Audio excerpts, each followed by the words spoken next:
find the least common multiple, the greatest common factor, and to simplify fractions. The great thing about using the ladder tool is it allows you to do all three of these things using the same tool. Instead of remembering a lot of different rules, a set of procedures to find the least common multiple, a set of procedures to find greatest common factors, or a set of procedures to simplify fractions, you can use this one tool to do all of them. The first step is to write two numbers on one line. So let's take a look at that. We'll draw a line, and notice that what we're drawing here looks kind of like an upside down division bar. You've been drawing division bars like that to do division for many years. What we're going to do is draw one upside down. And we're going to take our two numbers and write them on the same line, 24 and 36. Well, one thing that we know is that we're going to have to use prime numbers to be able to do this. So, and we always start with our lowest prime number. So we divide out common prime numbers and we start with the lowest.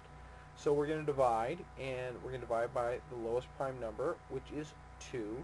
We have to first find out, does 2 go in? 2 goes into 24 because it's even.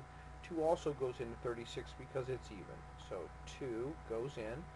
2 times 12 equals 24, so that means 2 goes into 24 12 times. And 2 times 18 equals 36. That means that 2 goes into 36 18 times.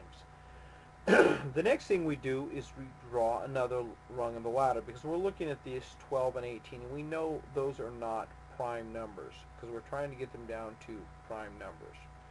Let's see, 2 goes into 12 6 times. 2 goes into 18 9 times. We're not done yet, so we go to the next one. Well, 2 goes into 6, but it doesn't go into 9 without leaving a remainder. So let's go to the next highest prime number, which would be 3. 3 goes into 6 2 times, because 3 times 2 is 6. And 3 goes into 9 3 times. Well, all I have here are prime numbers now outside. We can start finding our least common multiple, our greatest common factor, and our simplified fraction. Let's look at the least common multiple. It says it makes an L.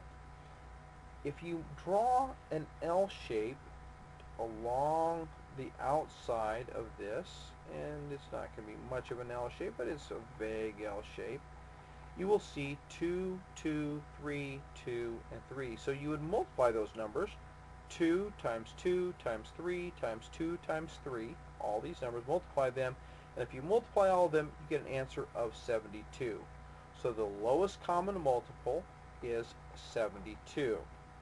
Well, what about the greatest common factor? Well, it says the greatest common factor is down the left side. So we look at just the numbers that are here along this left side of the ladder, and we multiply those. We have 2 times 2 times 3. So 2 times 2 times 3 equals 12. 2 times 2 is 4.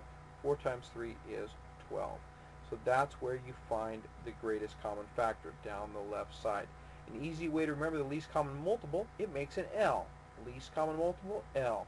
GCF, don't have a real short way to remember it, but if you remember the lowest common multiple makes the L, then you should remember that the greatest common factor is just down the left side. Let's see one more. The simplified fraction on the bottom. If you had a fraction of 24/36 and you placed them on the ladder and went down the ladder, you would find at the bottom the simplified fraction 2/3. So 24/36 simplifies to 2/3.